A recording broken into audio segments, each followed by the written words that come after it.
I'm Tony Brown, executive producer of Black Journal. Welcome to Black Leaders 73. This program has been pre-recorded, and you will not be able at this time to phone in any questions. The questions that you hear were directed in some instances to specific panelists, and in other instances they were not. Some of the panelists had not been advertised, and we do not have a number of questions for them. However, they have been encouraged to answer any questions, no matter to whom they are directed. For the next 90 minutes, we will present an unedited two-way communication system between you and our Congress of Black Spokesmen. We will be using television as an instrument of positive social reform, allowing Black America to question members of her leadership and make herself heard collectively.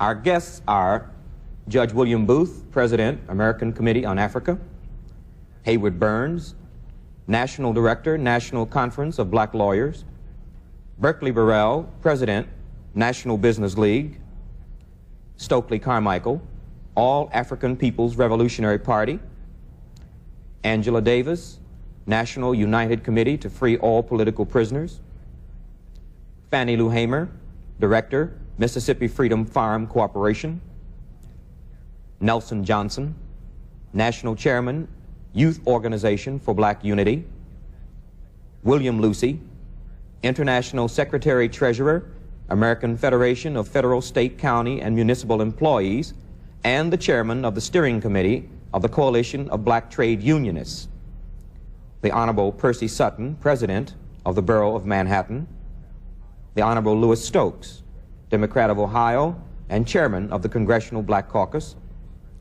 Sidney J. Williams, Jr., President, National Association of Black Social Workers; and James D. Williams, National Urban League. One of our panelists was unable to be with us and wired us his regrets. The following telegram is from Mr. Stanley Scott, Special Assistant to the President of the United States. I will now read his telegram. Deeply regret that I must cancel my appearance on your show because of an assignment recently given me on behalf of the President. I would welcome the pleasure of being your guest at a later date. With every best wishes for a very successful show, Stanley S. Scott, Special Assistant to the President. Indeed, there are many other black spokesmen, but our physical and technical capabilities have limited us. We do want the public to understand that our black leadership does include persons not on this panel. To continue to expose more of our leaders, we have invited a different group from our 1972 version. In selecting tonight's panel, we attempted to bring together a diversity of positions and philosophies, held together by the common thread of concern for all black people. May we now have our first question. Black Leader 73, I have to tell you that we are recording your question, and we need your permission to record it and to edit it and to put it on the air. You have my permission to do that. My name is Carl Smith from Lawton, Oklahoma. A pluralistic society in which all ethnic and racial minorities try to contribute to the mainstream and still retain their cultural identity is often advocated as a desirable goal for our country. My question is it a realistic goal? Is it possible? And if not, why? If you didn't understand that question, I can read it to you again. He said, a pluralistic society in which all ethnic and racial minorities try to contribute to the mainstream and still retain their cultural identity is often advocated as a desirable goal for our country. My question is it a realistic goal? Is it possible? And if so, and if not, why? That's one of the diversities, I guess, that we have among black people. I hate to say black leaders because I don't think of ourselves as black leaders. I don't think any people need leaders. We are working in the field and we're doing our job. But there is the diverse opinion. Some folks believe that you can work within the system and you can make the system work for you. Others believe you can't work within the system, you've got to have something else. I happen to be one of those who believes that although we have not progressed as we should have, and that the great masses of the people have not at all been able to use their inert talents, the talents they've got and that have been hidden by reason of cultural bias and examinations and all the rest that's happened to us through the years, that although the masses of the people have not tasted the success that is available here in this country, still I believe that it is possible. If I didn't believe it was possible to work within the system and to retain my own cultural identity in spite of what's happening, I would have to give up my job. I'd have to give up my various positions and organizations that I belong to. I'd have to say, well, down with all organizations connected with this government. But I look upon this government as being one of men who can be changed if there's enough pressure put upon them, and if the numbers that we've got together, that black people have and related people have in this country, if we put our numbers together, we can overcome the forces against us. Otherwise, I couldn't exist in this country that way. I would think that what our brother Judge Booth said is correct. The only question would be, what kind of change do we want? I think everybody would be for that society. The question is whether or not it could come about under the present system of this government, or whether that system must be changed. I, for one, believe that it cannot come about under the present system, a capitalist system. That system must be changed. I believe that. And I think that if we have the same objectives, then it doesn't make a difference where we work. As a matter of fact, a man working to change the system with that objective in mind can do very much inside the system, once he doesn't lose sight of his objective. An example that comes to mind is that a few years ago, it was found out that one of the advisors for President Thieu was working for the Viet Cong. I do think that we make a mistake if we talk about this in terms of absolute doctrines. If we talk about it in terms of black people and integration, or black people and separation. It seems to me that that's a false dichotomy that has been set up in terms of the way in which the debate is discussed. The real issue I feel for black people is one of empowerment and one of redefinition of the way in which black and white people are interacting in society. I feel that's what we must be about. Well, I think that if you consider the fact that this system, this capitalist system under which we're living today, is designed in such a way that nobody except a privileged few can attempt to express themselves or contribute to anything, there's no doubt about the fact that we have to talk about revolutionizing the system before anybody can live in any kind of human fashion together. I would just like to point out the fact that I have seen with my eyes societies where people of different colors have learned how to live together, each maintaining their own cultural identity, but each fighting to build and to continue to construct a socialist revolution together. I was in Cuba not very long ago, and I saw with my own eyes how black people, brown people, and white people have reached the point where they can work in harmony towards the building of a socialist society. Any other responses? Let me just maybe add to what Brother Brown said over there just a moment ago. I think the key question is that certainly it's a good idea to work toward a total input by all, I suppose, ethnic groups in our society, blacks and what have you. But the key thing is whether or not you have a sufficient amount of power within yourself to affect the system when the system is working against your vested interest.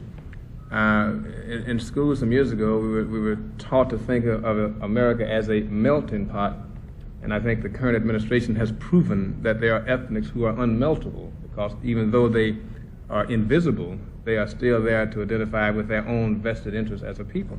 I think as black people, we've got to become concerned, first of all, with what our vested interest is in either preserving the system or changing the system. And once we make that determination, then the direction that we have to take is clear for us. For instance, if you look at the various arms or branches of government, they represent different interests, yet there is none that represents our interests. For instance, the business interest is represented by a branch. You will never find that branch going contrary to what the interest of business happens to be. Yet there's the labor interest, and only here lately have we found some differences there. But every segment of our society that represents a power lever is represented there, except people, and particularly black people. And I think we should be about the business of coming together, not in specifics as to what our interests and goals are, but certainly in generalities in terms of what we need to exist in this society.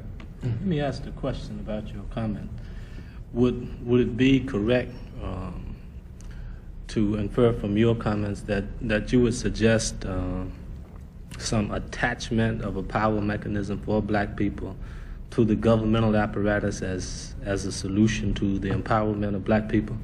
No, I think what I'm getting at is the acquiring of power within the black people themselves to affect the system in any way it needs to be affected in order to produce on behalf of the interests of black people. I'm not saying we should have a black agency. That's not what I was referring at all.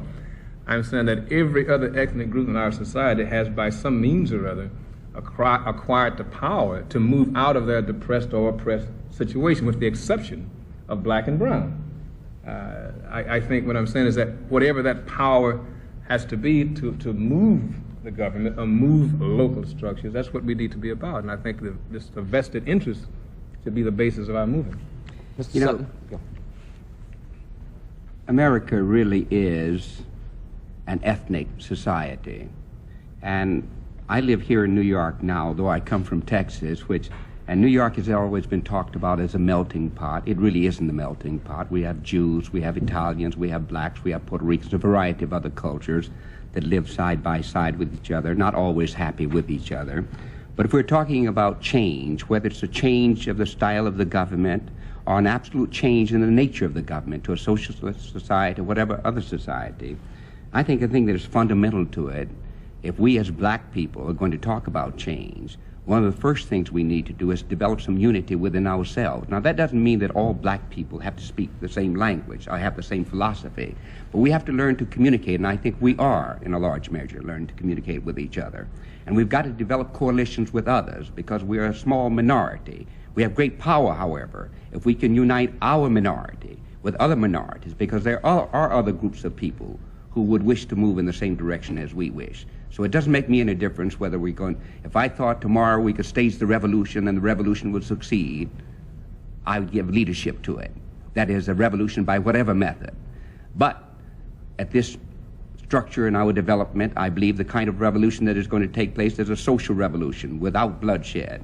And if this is to be so, one of the first things that must be accomplished is that black people, poor people, must unite themselves and then join forces with others. Well, now, Harlem has been a barometer for a number of years of perhaps black feeling across the country in terms of mood. What direction do you see the mood in Harlem going in?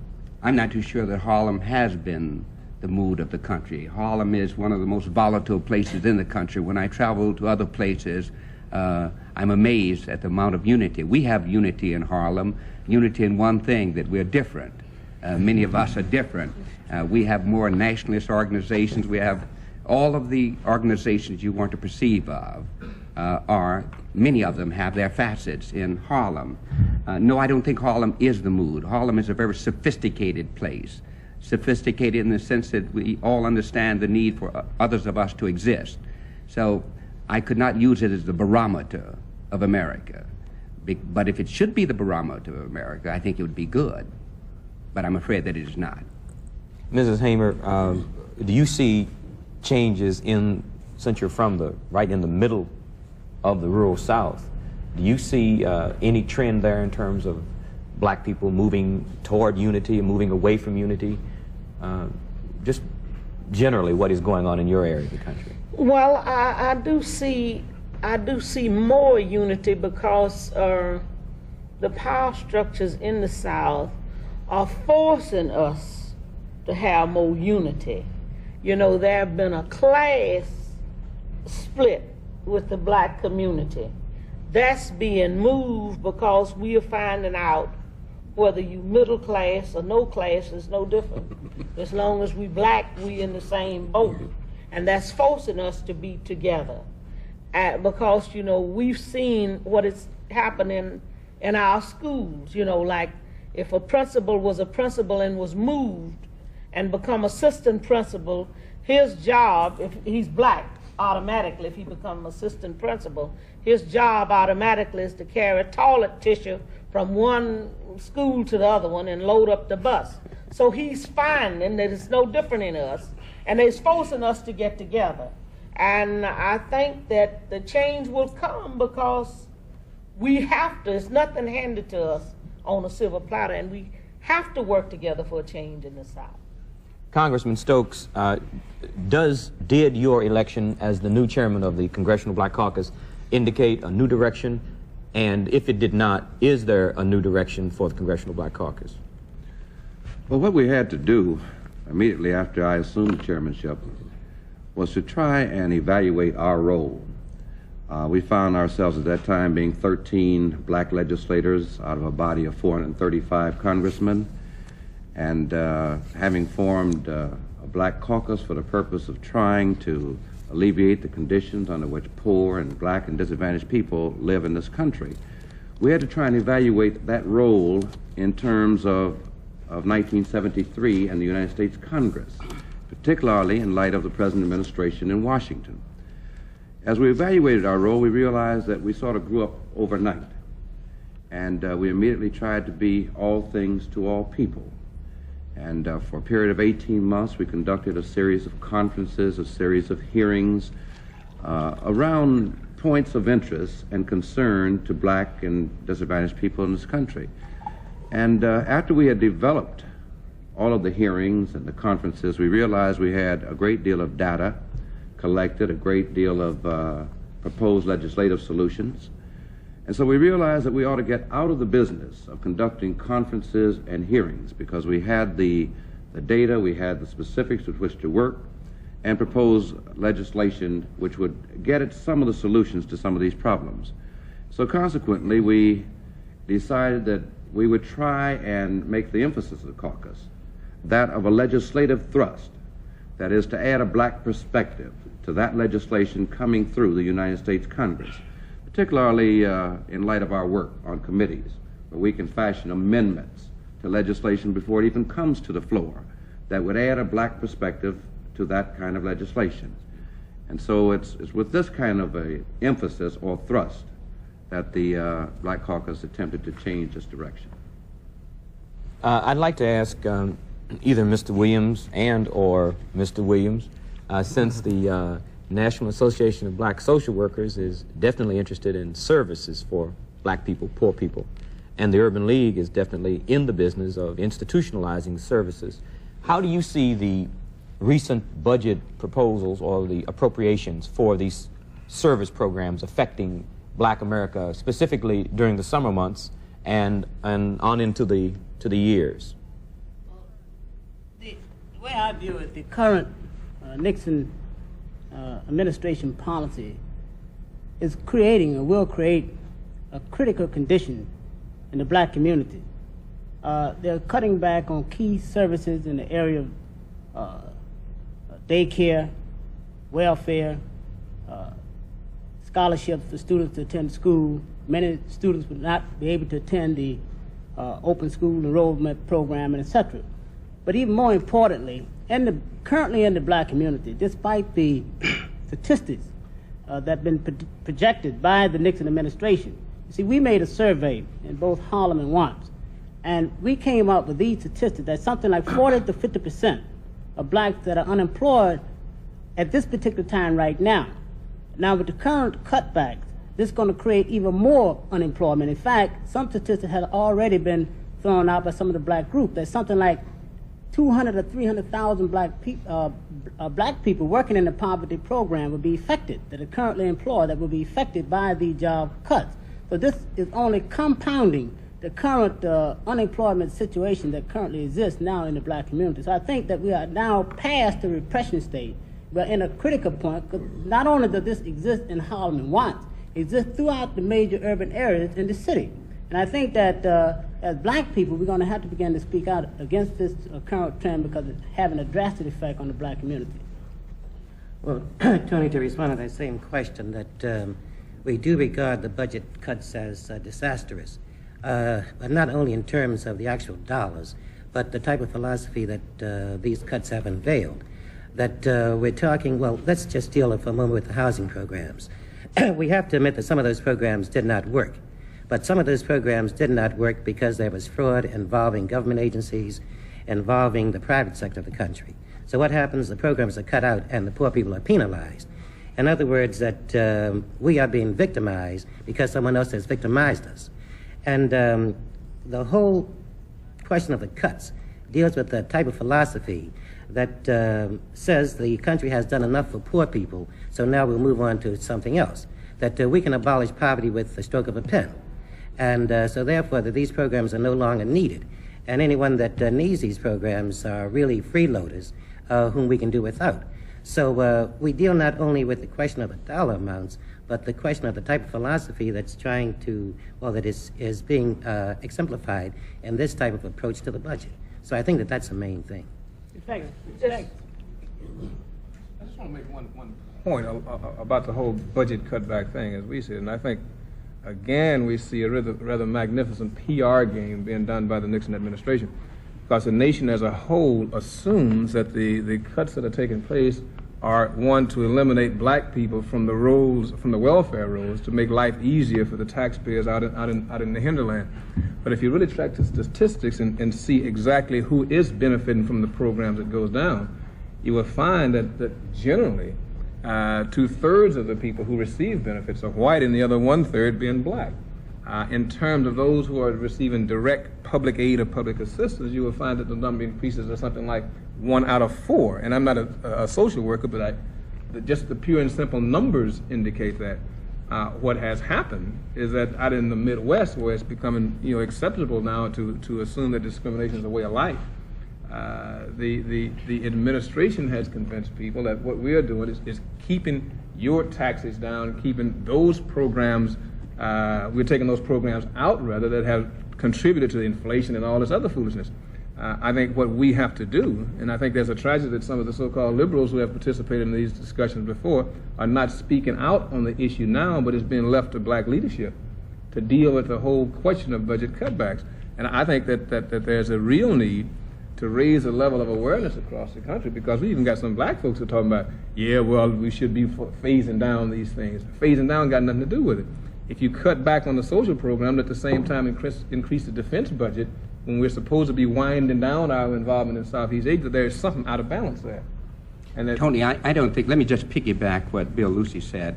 We should not have a discussion, there should never be a discussion of welfare without some explanation to the public of what welfare really is.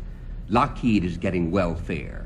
People who live in the suburbs, Penn Central is getting welfare. We pay taxes. Pardon me? We pay taxes. Exactly. We pay taxes. They're not only getting welfare, but not paying any taxes. But when they get it, it is called a subsidy. And of course, we could go along and give a really description to all of the things that are being done by our federal government, both here in America and abroad, that are in fact welfare. But Mr. Nixon and his crew are not talking about eliminating any of that. They're talking about expanding that. Well, let me ask this. In his explanation, as far as he's gone to date, President Nixon, when he appeared on television explaining the Watergate situation as he saw it, did you sense that he was implying a reordering, a restructuring of priorities? When he discussed, didn't he say something to the effect that he was going to be a little more sensitive? No, you want to know what I sensed? I sensed that there was a desperate man trying to cop a plea, and then he even said a prayer for us at the end of it. No, I didn't sense that he was talking about reordering priorities. I sensed that he was trying to get through a very bad night. And I think also that the critical thing about that performance was that he never really got to the substance of what they're dealing with. That what we got was a lot of rhetoric, a lot of waving of the flag, and then you're supposed to go away feeling that Watergate is just going to disappear. And I think that it was an unfair trick to play on the American public. Well, we are. It's one thing, I'm sorry, it's one thing, that is the only president in the history of my time, and I'm 56, that can talk an hour and never say nothing. But we also have to ask ourselves what the real meaning of that Watergate affair is. I think it's important, especially for those of us who are here this afternoon, to recognize that if if the Republican Party will go that far to sabotage the Democratic Party, to sabotage that kind of opposition, what have we already been experiencing insofar as repression is concerned, and what will we as black people have to face in the future? Because there are many of us who feel that not only the Republican Party, but the Democratic Party as well is committed to upholding a system of exploitation and racism. If you look at the McGovern campaign, McGovern didn't even raise the question of racism, and he was supposed to be the far left wing of the Democratic Party. So I think it's important to see this Watergate scandal as being an indication of the real threat of fascism. And I think that's what it is an indication of the lawlessness of law officials and the abuses of state power at the highest level. You have to take it beyond the particular example, as Ms. Davis said, of Watergate, to understand what's going on at all levels in our society as far as abuses of power by the government is concerned, particularly in political areas. If they're doing this against the established opposition, what are they doing against black people? What are they doing against political activists? What is happening with the statutes that are being passed and the people who are being appointed to the courts, the decisions the courts are rendering? What's happening at the street level in terms of the administration of justice? Then you get the full impact of just how lawless these people are, who are supposedly in charge of administering the law. When you look at the statutes the Congress has been passing, preventive detention, you see the no-knock, you see the stop and frisk, you see the Interstate Riot Act. You look at the Supreme Court of the United States consistently cutting back upon what we regard as traditional rights in this country, doing away with the non-unanimous jury. When you look at the street level, the level of violence, officially sanctioned violence that's going on in this country, the political implications of that. Look at what happened at Kent State, and Orangeburg, Jackson State, Southern University, at Attica, where 43 people were killed.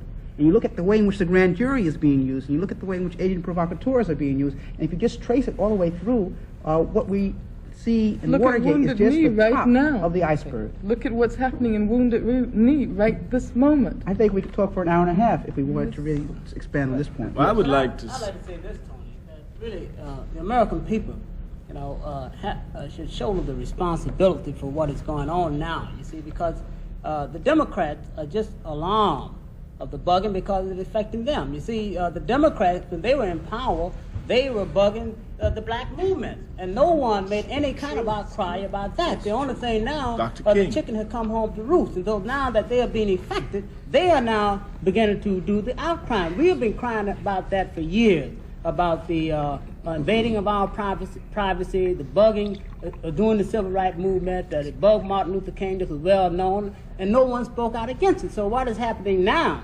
See, it has been a revelation of what have been going on for years, and I think that the American people now are becoming more aware of what is going on. Now the fact is what they're going to do to begin to deal with it.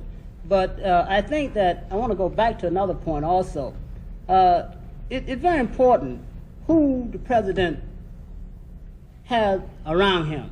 You see what I mean? If he have, let's say, crooks around him, then who only have their vested interest at heart and not going to commit the time and the energy that is necessary to design programs to deal with blacks, then we are never going to get the kind of response from the federal government that we need. And I think that this is very important because these fellows up there are more concerned about stashing suitcase full of money. In fact, the $2 million and $4 million that they're stashing away now, that money can be going into the black community helping to deal with some of the problems. And I think that until we begin to focus on these kind of situations, that we're going to be missing many of the basic points. Stoker, you've been trying to... Okay. Go ahead. I yield to the elder statement, my elder brother, the business sector of our community. Well, one of the things that I keep hearing here, and I think you'd have to agree, would be that the capitalistic system in America is the system that we have to deal with, and the problem with it is that we don't have any blacks operating in it. I wonder if we would have the same kind of feeling about the capitalistic system if we were the capitalists and somebody else was sitting outside. I think we would begin then. I would be against it. I think that, well, Stoker says he'd be against it, and Somebody is exploiting me. I don't care whether he's white or black or red or yellow. As long as he's doing the exploiting, there's something basically wrong. It's difficult really to say that that people haven't been damaged by the free enterprise system in this country. The failure of our cities is probably a direct result of the failure of the free enterprise system to do something about it. When big business begins to move out and leave the poor people to solve the problems of poor people, then you've got a failure. Wait a minute, you can't, I'm sorry, all right. but you can't talk about free enterprise because there's no such thing as free enterprise. Okay. Capitalism in this day and age is monopoly capitalism. It is controlled by multi-billion-dollar firms, multinational firms. You know, it's controlled by the people like Rockefeller and Hughes and DuPont.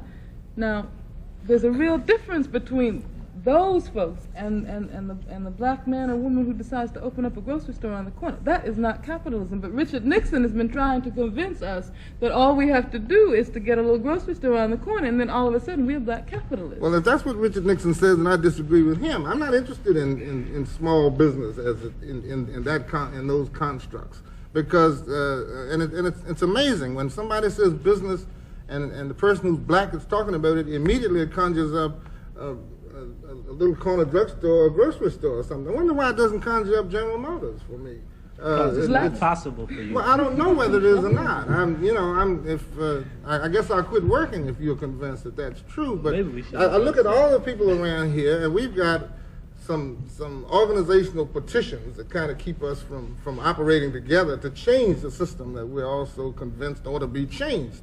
When I ride in an airplane and look down, and I see everybody protecting their turf. The National, this is protecting this turf. These are all black groups. Anything national is black, you know. National Association of Real Estate Brokers, the National Association of Funeral Directors, the National Insurance Association, they're all black. The white ones are all American. It's white. The white ones are all American. I don't know how that happens. That's because we know our nationalism. Well, but the point I make is when I look down from an airplane and I see each one of us as organizational heads protecting our turf, I said, what the heck? We aren't protecting our turf, it's their turf. We don't have any turf. So if we don't finally come together to get a piece of the turf, then we aren't going to have any turf to protect. And I think it is possible if we begin to talk about ways of changing that.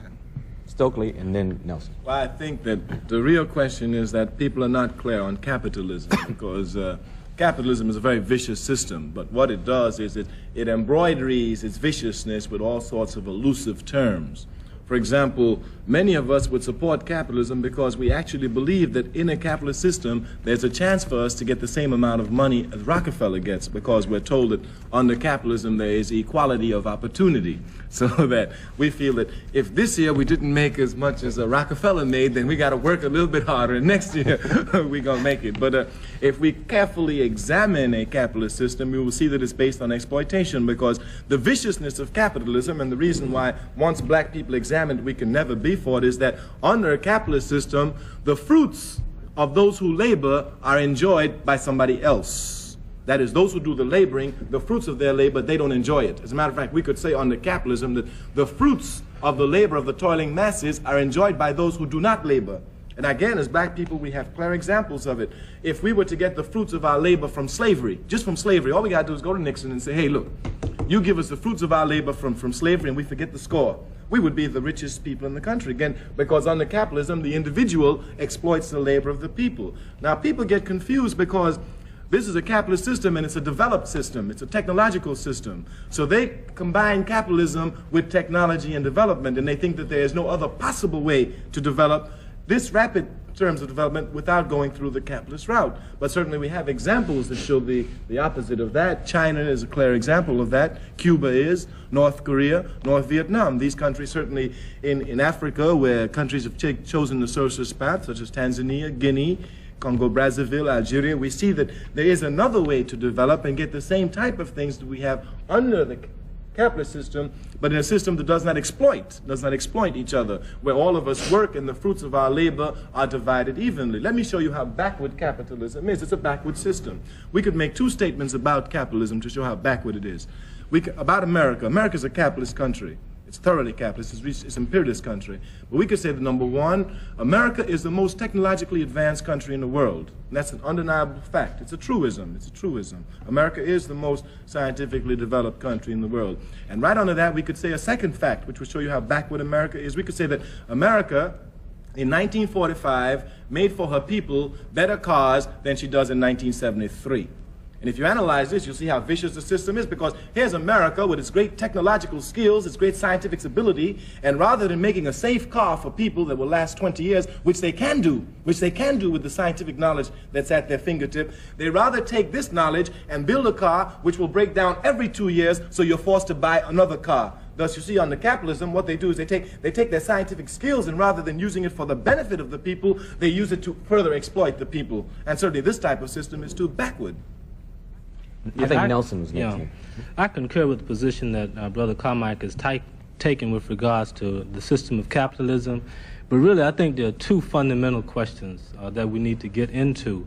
The first one was suggested when we started, like what is possible within the context of this system and the coming together of people and that type of thing, which I think as we begin to hear the things that people are saying about capitalism, it tends to start to answer that question. I mean, as we see the very construction of this thing. But see, to me, the most important question, well, let me put it this way.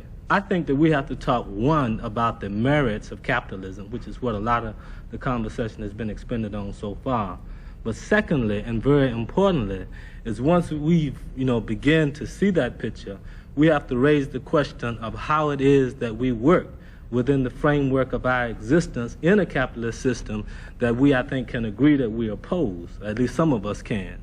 And then we get down to the nitty-gritty of the question that Mrs. Hamer spoke to about whether we're moving toward unity, the question of coalitions, I mean, the question of the dynamics of day-to-day work on real problems that affect us as a people. See, because we could hem and haw all day about capitalism and talk about how bad it is. Obviously, it's bad. And if you could tell me the 10 worst things in the world, I could tell you that they have been increasing in this country in the last 5 or 6 years. I mean, to give you some idea of the direction that this system that people are talking about is taking.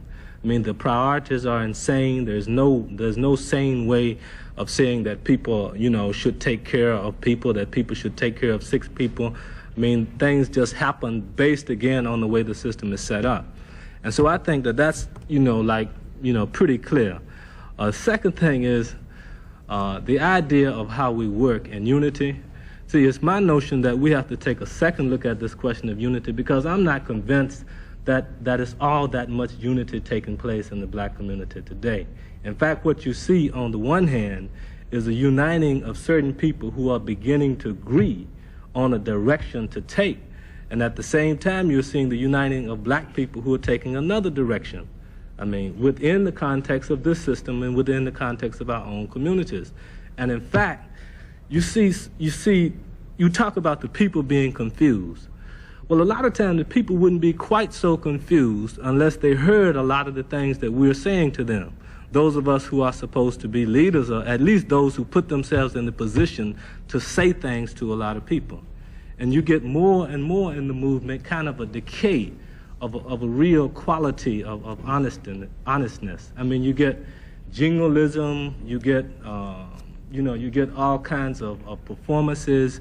I mean, and these kind of things are put out against the background of the deteriorating situation that we're in.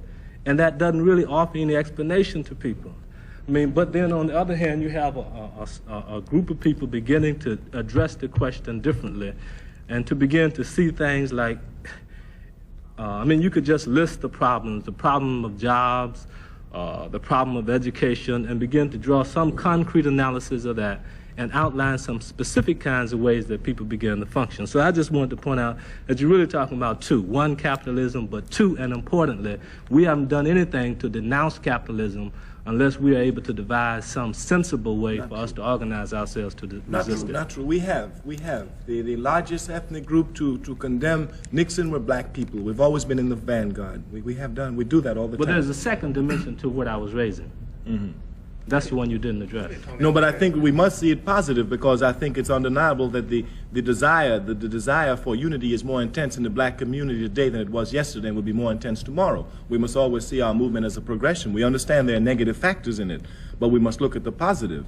We are more united. I think we have to address the negatives in order to rectify them. Understood, but I don't think that we can sit here and say that, unity, is growing without ourselves addressing some of the factors that explain the disunity. But it is growing. I was next, and I'll yield to Brother Stone. May I use the prerogative of the microphone? Just 1 second, please. Okay, we have a number of questions, and we certainly want to have free exchange, but if we could limit our responses to responses and not speeches, then we can all have more time, and if we could do that. But I don't want to stifle anyone, but I do want to, if we can move. Now, I think the mayor was next, and then the congressman, and then may we proceed that way. After you first. I don't know whether I'm mayor of Harlem or mayor of Manhattan, but let me yield to the borough.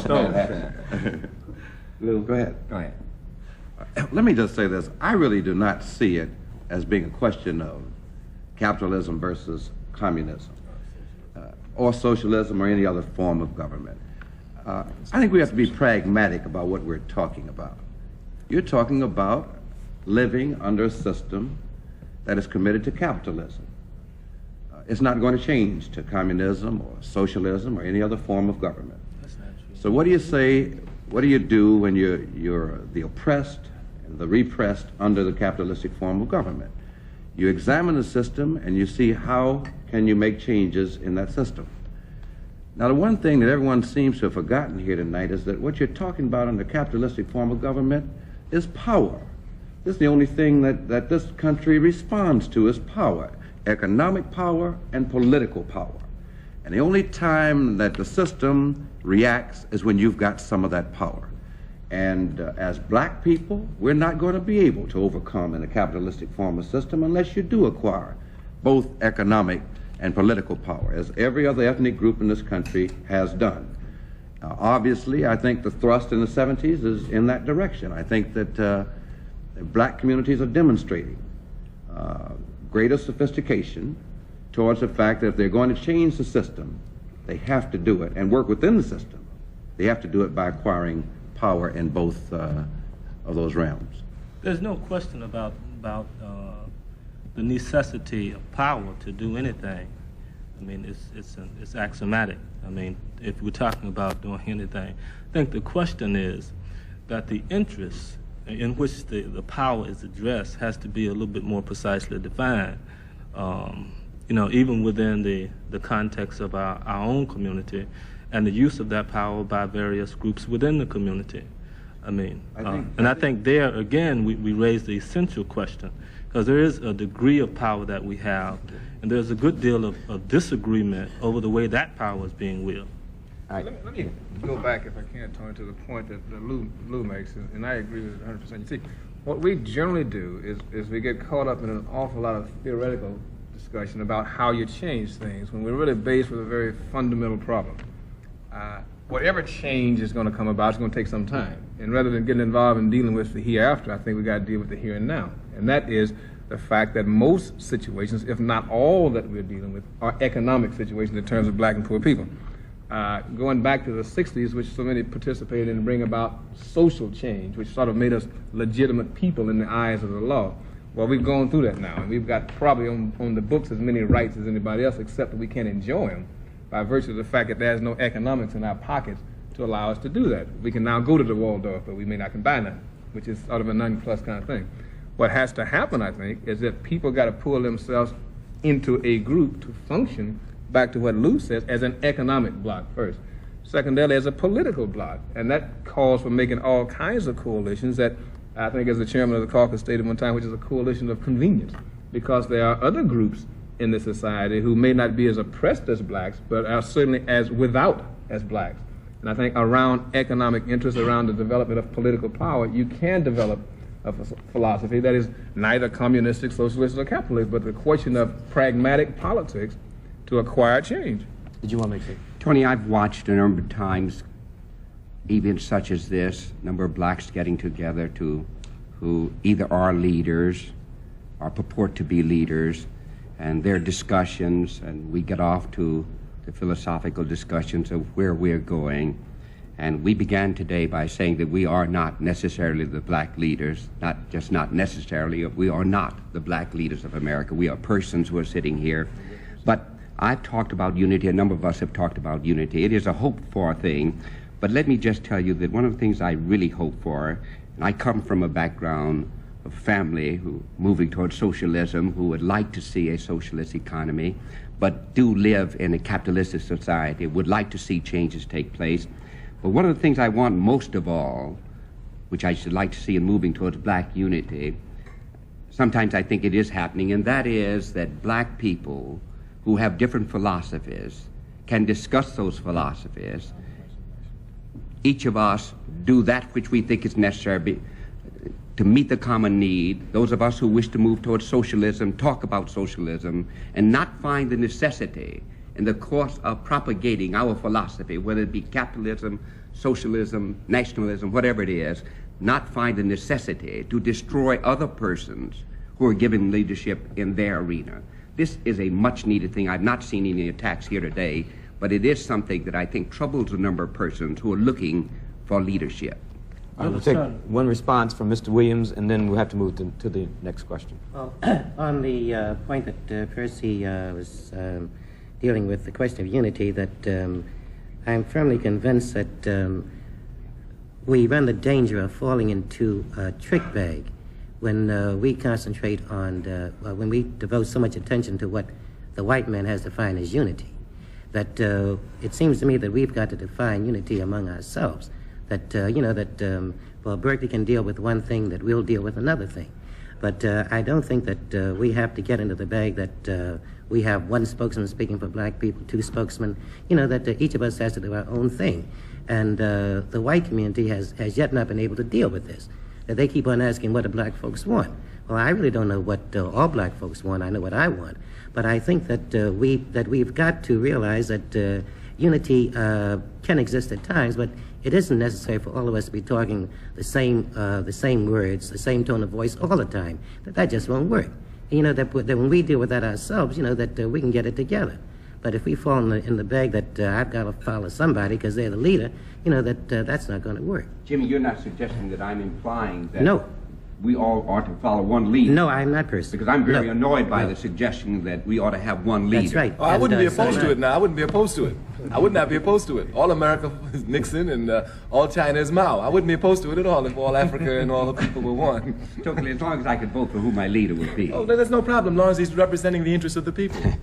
No, but I can vote for him also still. Yeah, you can vote for him. You can vote for him. But what we've seen, for example, in the electoral politics, how jive it is. Because we've just seen that Nixon has been elected because of maneuvering and tricks and a lot of nonsense. We've just seen that. So what I'm really talking about in the vote is the philosophical aspect. I understand. I'm really saying that I'll have some actual choice. But I'm not contrasting this with any other system. I know you will, because the reason is America always makes it look that if you have another system, you won't have these freedoms that America has. Freedom to vote, freedom to do this, freedom to do that. Freedom to starve and to suffer. Exactly. I was coming to the rest of those two. Thank you. All right, may we have the next question, please? The name is Diallo, D-I-A-L-L-O, Mahmoud, M-A-H-M-O-U-D. And I'm calling from Dartmouth College in Hanover, New Hampshire. And my question is to Stokely Carmichael, to Angela Davis, and to President Nixon's special advisor, whom I cannot recall the name. Okay. I want to know how they feel about psychiatrist Francis Wesleyan's theory of... Excuse me, would you deposit $1.05 for the last 5 minutes? Okay, I will, please. Hello? Yes. Could you let me finish my question before? Capitalism. Well, we have to collect for 5 minutes. You're not being charged while I collect. Okay. Hey, what's that? $1.05. In Cuba, telephones are free. For those who haven't. Let's give it to everybody. What's it doing? Sorry about that interruption. That's okay. Diallo Mahmoud from Dartmouth College in Hanover, New Hampshire. And Francis Wesleyan, who is a psychiatrist, had an interview with Black Journal about 3 weeks ago. And she has developed an attractive theory of black superiority of white people. Brother, would you just give me your question, please? Okay, and my question is, how does Stokely Carmichael, Angela Davis, and President Nixon's advisor feel about this theory? And do they agree or disagree with it, and why? Let me attempt to paraphrase that. First of all, for the caller. As I stated, President Nixon's advisor was unable to be here. However, Mr. Carmichael and Ms. Davis might want to respond. He's referring to Dr. Francis Welsing, who is a black psychiatrist, who says that white racism is due to the fact that whites do not hate blacks because blacks are black. Whites hate blacks because whites are not black. And that racism is a reaction formation to something that you can't be and can't have. And that the state of whiteness is, in essence, a state of genetic deficiency and a state of albinism. Well, first of all, I would say that in trying to understand what racism is all about, we have to look at history, because as in the other institution, racism is a historical phenomenon. And it developed in conjunction with the development of capitalism. If you look at this country in particular, you see that the whole ideological network of racism arose in order to justify the use of black slaves, the kidnapping of black people from Africa and the use of black slaves in order to lay the basis for an agricultural capitalism in the South, and then eventually in order to provide for the capitalist system in this country a group of people who could be super exploited, who could be used as a reserve labor force.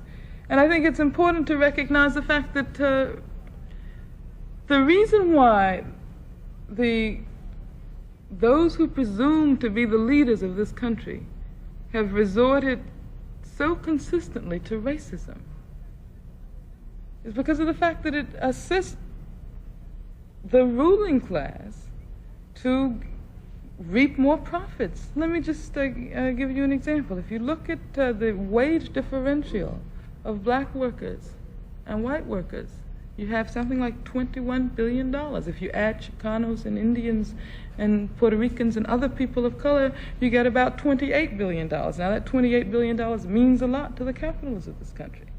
But racism also serves another purpose, and I think it's important to understand this. Racism is used by the rulers of this country in order to convince white people who are also, the masses of white people are also exploited. They aren't exploited as we are, and they are not, there is a qualitative difference in the sense that we are racially and nationally oppressed, whereas white people are not. But white people, the masses of white people are working people, and the fruits of their labor are robbed by the capitalists. But you see, when the worker is focusing all of his attention, the white worker, on black people, and when he thinks that the reason why he is now unemployed is because of the fact that there's a system which gives black people in certain industries job priorities, and when Nixon and all of the others are able to sick white workers on black workers, then they have created a situation where the white worker is not even going to think about the fact that he's being exploited by the capitalists. I mean, I think that the whole question of dividing and ruling has been one of the ways in which the oppressors historically have most efficiently dominated. Racism serves the ruling class in precisely that way. And I think that right now, in this country today, racism is perhaps the fundamental question we're facing. And white people have to understand this, because white people have to understand that they have to wage on their own initiative a struggle against the racism which is also used in order to make it in order to facilitate their own exploitation by those who dominate this country. Stokely, would you like to respond? Well, I would say that I imagine that my sister Frances had a lot of examples and certainly documentary facts to back up her theory, and I wouldn't get into disagreeing or agreeing with her. What I would ask is, how do we destroy it? While that may be the major problem, I'll grant her that. Let's say that is the major problem. White people are able to enforce racism through capitalism. That's how they amass their power. And racism is really a question of power. That's all it is. It's whether or not one race has more power to inflict punishment on another. For example, if a white boy wants to lynch me, that's his problem. If he lynches me, it's my problem. Thus, it behooves me to build as much power as I can to protect myself against racism and also to destroy the base that gives the racist the reality, power, the power reality to lynch me or to inflict power upon me. He amasses that through capitalism.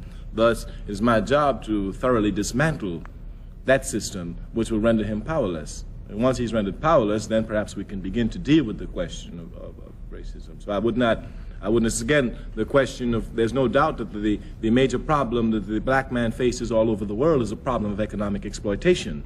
That's the core question. The answer is, how do you get to it? I know that the only way you can get to it is through politics. You must first politically organize before you can amass the economic power. May we take 2 quick responses from Judge Booth and Mr. Sutton, and then go I just want to say that much of the attack here today, this evening, has been on Nixon. And I think everybody should know that we're not just on Nixon, we're on the entire society, the entire system as it operates. And I have had a chance to go to South Africa and to Namibia on a couple of occasions, and I've seen how our government, not just the president, but the Congress, the courts, and everything else, our government is sponsoring the racist regime in South Africa and in Namibia. I don't know, I think the media is responsible to a great degree because the media of this country, the press, television, radio, magazines, all of it, have kept from the American public the link between South Africa and the United States.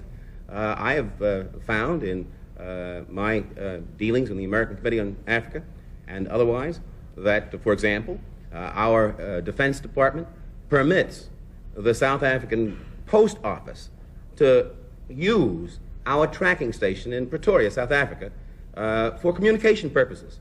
And for communication purposes in order to deal with the black people of South Africa who are now rising up. There is a war on in all of Southern Africa, and the United States is helping the racist regimes there to win the war against black folks by permitting free of charge, the South African Post Office to tack in to our tracking station in Pretoria. We are using the American government and all the American people and the only American tax dollars to help racism there. We likewise are sending ships, airplanes to Portugal so they can use them against black people in Angola and Mozambique. We're doing a great deal of these kinds of things. We're selling herbicides, and we're covering it up by selling these things to private companies, which in turn turn it over to the government and use them against black people in South Africa. And I think that maybe we ought to try to get these facts across to the American people, and particularly to the black American people, so that they can use them to dismantle if we want to. Look, Stokely, you go your way. And I think we can go different ways we want to, but we've got to recognize we've got the same goal. And however way each of us want to go, we ought to recognize that we do have similar goals and we can work toward the same end. Sir, I've always been for unity in the black community, will always be for it. Our party, the All African People's Revolutionary Party, has been calling for a black united front, the meetings of all black people, irrespective of ideology. We want our people free. Thus, for example, I think this is very beautiful. It's unfortunate we can't get this unless someone calls us to be on TV. But I've always been for that. I learned that from Dr. King and from Malcolm X. The Newark Black Power Conference, of course, 67, and all the rest since then have indicated the same kind of thing. May we have a response from Mr. Sutton? The question I believe phoned in was whether or not one agreed with the philosophy that racism, white racism, is an anger on the part of whites because they're not black. I don't think that at all. I quite agree with my sister Angela Davis that racism is really a matter of exploitation. It's an economic thing, and whether it's in South Africa or South United States or Northern United States, it is a method of exploitation, and the exploitation does not really benefit the whites. That is not the white working class. Maybe I did disservice in, and I'm sure I did now, in recalling the theory, because what Dr. Welsing said was that race was the dynamic around which the political and the social system was organized to oppress blacks. Well, that makes a difference. Yes. That does make a difference. Yes, it does make a difference in the question. Okay, can we have a short remark and then take the next question? Nelson? Yeah, my comment was on the same question. And I think it's important in terms of the solution or the approach to solving the problem, created by racism, that we come to some clarification again on what it is and where it comes from. And I'm referring again to Stokely's comments about, that perhaps was not central. And I'm saying that you can't really devise a strategy to begin to deal with the problem of racism in the society without a comprehension of its source, because and why it's there, where it comes from, the motive forces that created it. And again, I think that leads us back to what Angela said as a point of departure, in our efforts to dismantle racism. All right. Next question, please. Robert Alexander, San Antonio, Texas. Is it possible to persuade existing black organizations to assign appropriate staff from each of these organizations to convene and develop for presentation a cogent list of priorities? Would it be possible, once this list of priorities has been developed, to utilize the network of organizational units such as NACP, Urban League, SCLC, CORE, so forth, and the black colleges in this country to verify this list of priorities as being relevant to our cause, and then to rally the blacks in this country to begin promoting the activities at the local, state, and national level to culminate as the national agenda by 1976, the 200th anniversary of the birth of our country. Difficulty hearing, I will restate his question. Is it possible to persuade existing black organizations to assign appropriate staffs from each of these organizations to convene and develop for presentation a cogent list of priorities? Would it be possible, once this list of priorities has been developed, to utilize the network of organizational units such as NAACP, Urban League, SCLC, CORE, so forth, and the black colleges in this country to verify this list of priorities and being relevant to our cause, and then to rally the blacks in this country to begin promoting the activities at the local, state, and national levels to culminate as a national agenda by 1976, the 200th anniversary of the birth of our country? Congressman Stokes, would you stab at that? I think the gentleman's suggestion has merit. What he is, in effect, talking about is coalitions within the black community itself. When we talk politically of being able to acquire a real political power, we talk in terms of coalitions, where you put white people, black people, Puerto Ricans, Chicanos, white liberals, poor whites all together, and through this process you acquire political power. And it seems to me that when you talk in terms of being able to form coalitions between the races, obviously you ought to be able to form a coalition within the race in terms of unity for the race. So I think the gentleman has merit and that it could well be explored. Isn't that what we've been doing through the Leadership Conference on Civil Rights? Although it's kind of failed, it seems, in recent years. Also in the Black Political Assembly, and there are other attempts that have been made.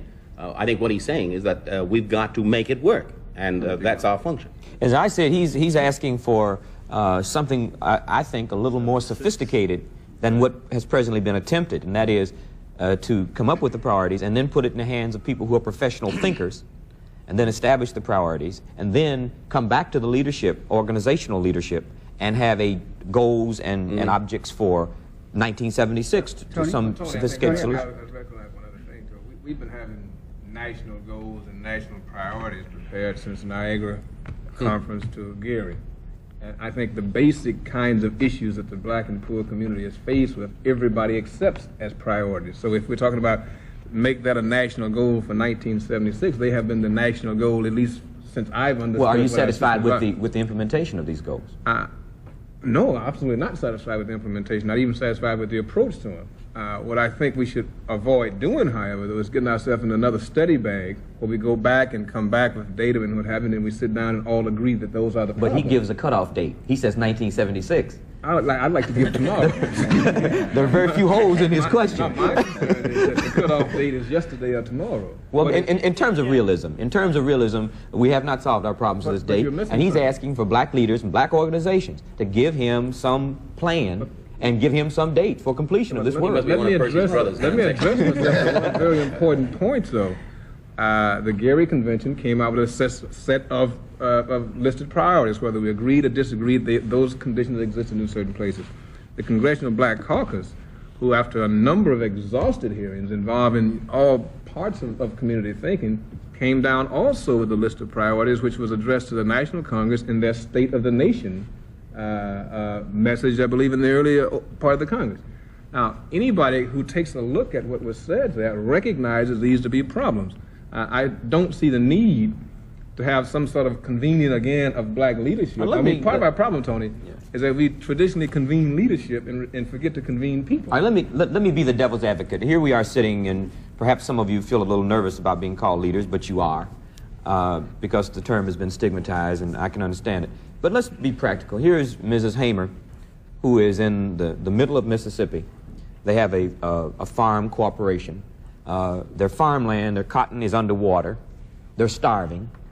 Now, what actually do organizations do specifically? 1, 2, 3, 4. Do you send 4 loaves of bread and two ham hocks? Do you go down and, I mean, in terms of saying, well, yes, our brothers and sisters in the rural South are starving. That's an abstract. Now, what do we do? How do we move from nothing to one? This is, I think, the substance of what this brother is asking. I just don't see it not being a legitimate concern. I'm saying let's talk about a disaster situation, and we talk about the federal government as the institution to relieve that disaster, or local government. What I'm saying is that there is a clear procedure to follow in that situation. For instance, our illustrious leader has declared certain parts of it a disaster area, so fine. The machinery of the Red Cross or whoever cranks up and does something. But if they had been Jews, the national Jewish community would have fed them. Israel would have aided them. This is...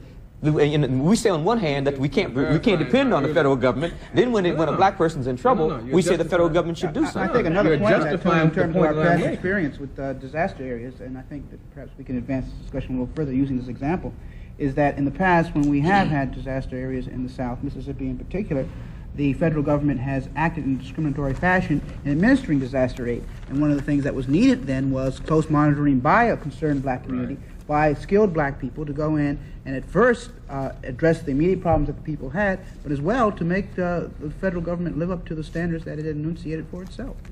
Not only that, I think that many times we don't understand that unity is a struggle. Because when the black man tries to unify, it is obvious and expected and understood that the white power structure of this country does not want that to happen.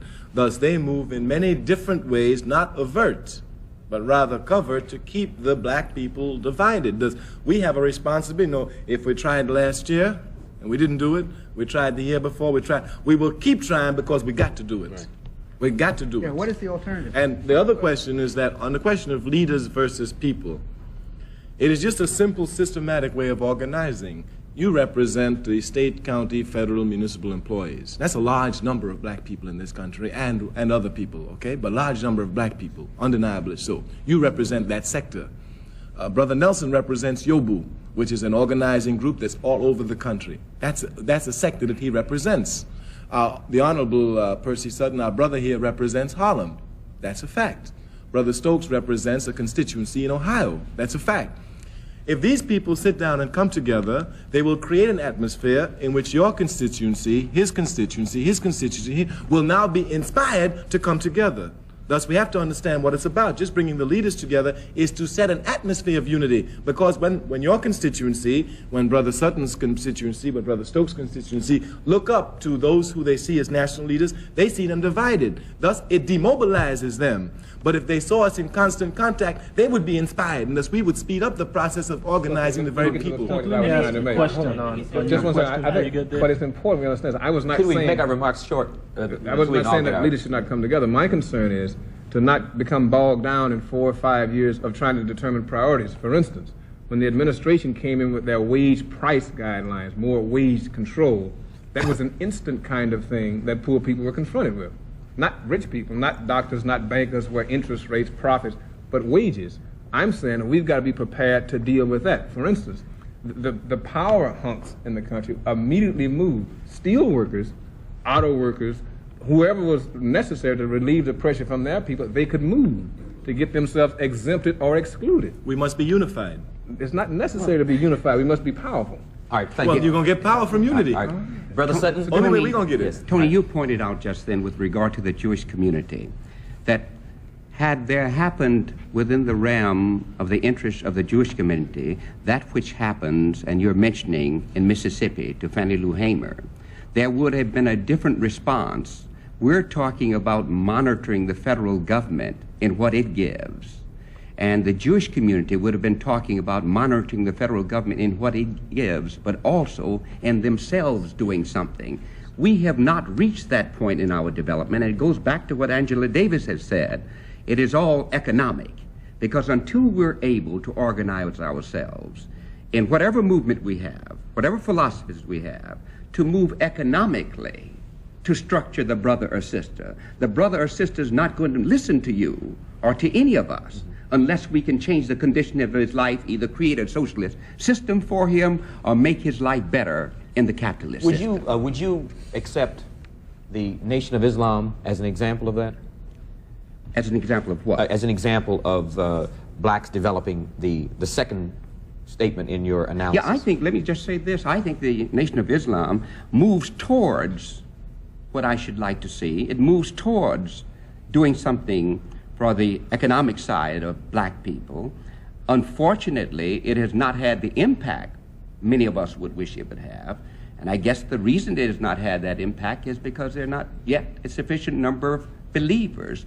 I think Charles and Mary Beard said many years ago the problem with regard to the white work in America is that it was not sufficiently class conscious. I think the problem with black people in America is that we're not sufficiently class conscious. We still keep believing that we're going to make it in the system. Brother Williams? The problem of, I want to get back to that question, the problem of setting priorities or developing a national black agenda, I don't think is a difficult one for black people and black groups. I think that the difficulty lies whenever we began our attempt to implement these agendas and priorities. And here is when our ideological differences began to interfere with our ability to function as a collective group. Now, the question also of unity, I think that we must understand that we are a large group of people, something like 40 to 50 million in this country, and there are going to always be differences of opinion. I think our primary concern should be developing some kind of mechanism for operational unity. In other words, when we come up with that national black agenda, with those priorities, then we, despite our different ideologies, should have that kind of mechanism that will embrace all these ideologies so that we can implement the national black agenda. And I think that here where we break down as a collective group, and that can be clearly seen right now in terms of our different political ideologies. Now, for instance, we are constantly loyal to the Democratic Party. We are constantly dampering with the Republican Party. We are constantly we are maintaining a permanent coalition with the white racist union that is one of our greatest enemies in this particular country in terms of keeping black people out of the union and subsequently keeping them unemployed. And I think as black people, you see, if we were to come together, it would be a big argument as to where our loyalties should lie. It would not be with our black goals and objectives, it would be because of these various attachments that we have. And I think that until we develop to the point where our loyalty will be with black people, and we, in terms of our affiliation with any other group, we see that as a tactic and a strategy, and do not let this deter us, I think we would be more effective in implementing the concept. We must move on. We are running short of time, and I will plead one more time for us to please make our remarks very cogent and not get into this, because I know all of you are very gifted in this respect. Congressman Stokes, would you care to comment? No, I just wanted to add one additional point to what my brother here has said. Someone a few moments ago mentioned the Jewish people. Now, they may differ ideologically or philosophically about many things. The one thing they all agree upon is Israel. And it seems to me there's a lesson in that for black people. That's not true. Okay, but all right. That's not true. That's not. May we? Okay. Very few disagree. All right, may we have a comment from him, and then I think They're in a minority. I think we do. Few disagree. That's right. I think we do owe it to those who have phoned in questions to try to handle those questions out of courtesy. So could we very expeditiously move toward that? And Mr. Williams, you've been trying to make a point. Just one point that I hope your viewers don't get the impression from what's been said so far that there is no cooperation in the black community. Because I think, that they might feel that way, that all of us are doing our own thing and we never relate to one another.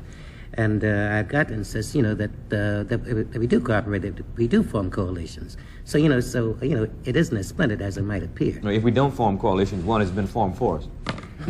Well, yeah, by birth. That's what I mean. That's trouble. Many times we think we've got something going, and the buck that has caused us to get into those hotels and have those meetings and caucuses and seminars and all the rest has come from the white community without our knowledge sometimes, without the knowledge of some of us.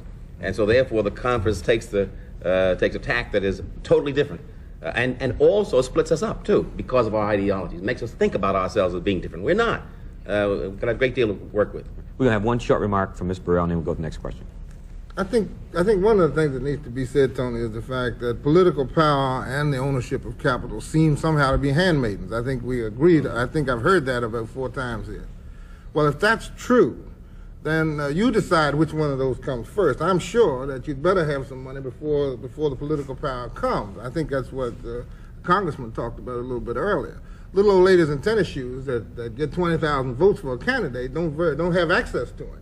But some guy that gave $20,000 does, and that's the difference. And it comes as a result of the ownership of business. And if we're talking about the ownership of capital, then that gets to be important. And all capitalists don't have to own a little grocery store. I mean, there's a broad middle class in this country. They're not capitalists. Okay. Well, they're not capitalists. They're not capitalists. But my point to answer Mr. Sutton said they could get to see him. That could be any time. Okay, thank you. All right, may we have the next question, please? My name is Marva Dorsey. I live in San Francisco. And my question was, with the war ending in Vietnam and unemployment, the rate of unemployment climbing as it has, does anyone on the panel see a possibility of race riots occurring across the country? The question was, with the war in Vietnam ending and unemployment, I assume, rising, the rate of unemployment climbing as it has, does anyone see the possibility of race riots occurring across the country? Certainly. The potential is here. We've put all this money for so many years into Vietnam, fighting a war in a place that we shouldn't be fighting, intervening in a civil disagreement is really what it is there, and yet doing nothing to structure people as they come back here. Grand unemployment with the Nixon administration leading in an attitude to continue to do nothing, cutbacks all along the line. Right here in the city of New York just recently, I think we might have had a riot where a policeman shot a 10-year-old boy in the back. There was great disorder in the vicinity of the house in which the youngster lived.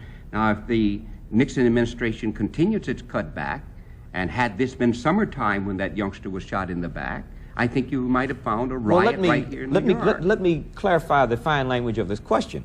And the question says race riots. It doesn't, this question doesn't say the rebellions of the 60s in which blacks were burning up their own houses and, robbing liquor stores. Let me carry to, right. Let me respond to that. I don't think if we have riots again, I think blacks are much more sophisticated than we were in the early 60s and much more bold than we were in the early 60s. And I don't think the disorders are going to be confined to black communities.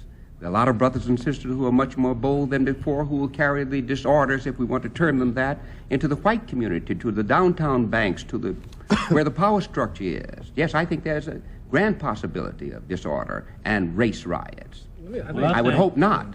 Well, I think that we have a responsibility because no doubt the atmosphere is that we have a responsibility to construct that that consciousness that will now rise, and to guide it in whatever channels we see, irrespective of whether we say we're violent or nonviolent. I think we do have a responsibility to try and channel that. Right, because while we can agree on an increase in racism, I think it would be inappropriate to draw the conclusion that that will manifest itself in race riots, and in fact, there are many it different becomes forms. our responsibility to work to make sure it does not. Let's see if I understood the question, whether there was a possibility. Yes. And yes. my answer, yes, was a possibility. Well, I agree with you. As related You're to saying that we have unemployment. an obligation. Right. Of course we A do. responsibility, Right. a responsibility to channel it. Now, it can take different forms. All right, gentlemen, You know, Mrs. Hamer. it's things that I really don't understand about that war, because I've never seen the war end and people still shooting. Now, I don't understand that.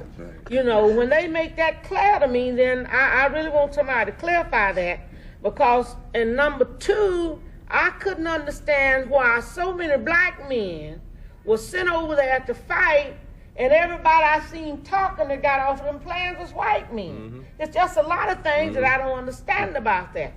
You know, and, well, you know, this is enough to make people upset, because that upset me. That upset other people, because I do know that it was more than white people went to Vietnam.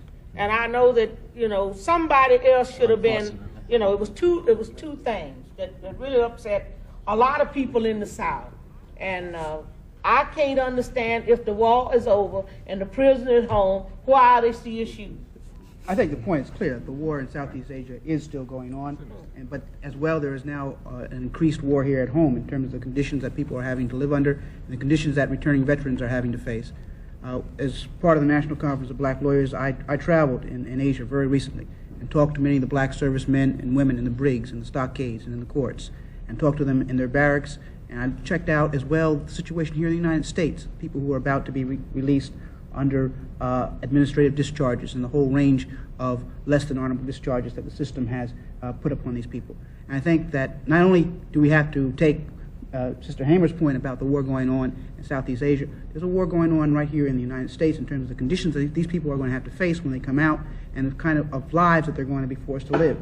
And I think that has implications not only for the black community, but for the entire American community. Right, I'd just like to say to Ms. Hamer that war was going on when we got there. They were shooting when we got there, and now that we've left, they're still shooting. And I wish we'd left that part out that comes in between. I wish we'd never joined the shooting, and let's let them keep on shooting like they're doing now. It's capitalism that sent us Okay, there. thank you. Well, I can't. The next question, please. I didn't do it, Stokely. Mrs. Hamer's point is that they have not really left. May we have the next question, please? Still there.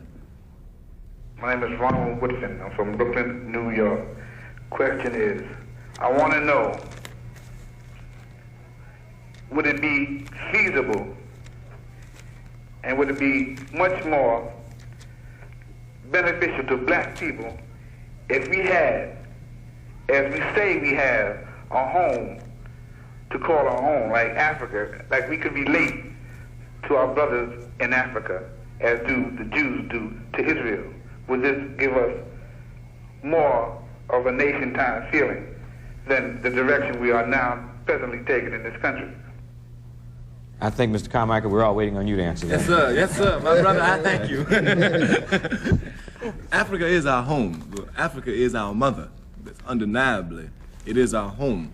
I think that we get confused, and that's why our struggle becomes so confused, because a nationalist pre-awakening is a necessity for anti-imperialist struggle. All countries go through their nationalist stage before they go into that serious, the Vietnamese, the Chinese, the Cubans. And our problem is that we don't really understand nationalism. When you say nation, you talk about land. Our land is Africa. That's undeniable. This land is not our land. This land is not our land. This land is not the white man's land. He's just a European settler on this land. This land is the red man's land. And the red man will raise contradictions to get his land back. And when it does, black people have to be crystal clear what our position is. The red man fighting in Wounded Knee right now, our position can only be but one. We support him to reclaim his land, while we also wage our struggle to take back our land. Now, the way people now ask the question is, well, Brother Stokely, what am I supposed to do? Am I supposed to leave America and go to Africa? I think that's an incorrect way of phrasing the question. Once we understand that Africa is our home, then the way we raise the question is, Brother Stokely, I'm in America. What can I do to help home? Right. Now, Once the question is raised that way, then we see it more clearly. But it's undeniable that when you fight revolution, you fight for land. Thank you. Fight for land. Very few minutes. I'm going to try to get to another question. Next question, please. My name is Ture Carter, and I'm from Cleveland, Ohio.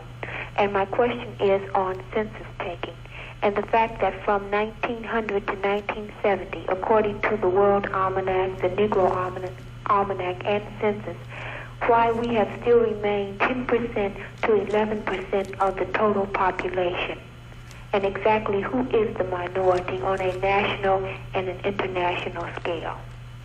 Thank you very much. She was asking, in essence, are we the minority or the majority on an international scale? All I know is right here where we are, we're in the minority, but we may be, as a part of black people and brown people, in the majority worldwide. Even as black people, we're the majority. I think we have time for one more question.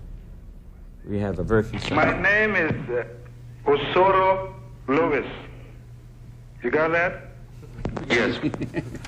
And one of the questions is directed to Stokey Carmichael. Yeah, which is, how can you be in Africa and America at the same time? Could you answer that very succinctly? I'm sure there's a very short answer to that. Very simply. When I was in Africa for the last 4 years, my mother was in America and she was in Trinidad. But she's my mother. I have a responsibility to take care of her.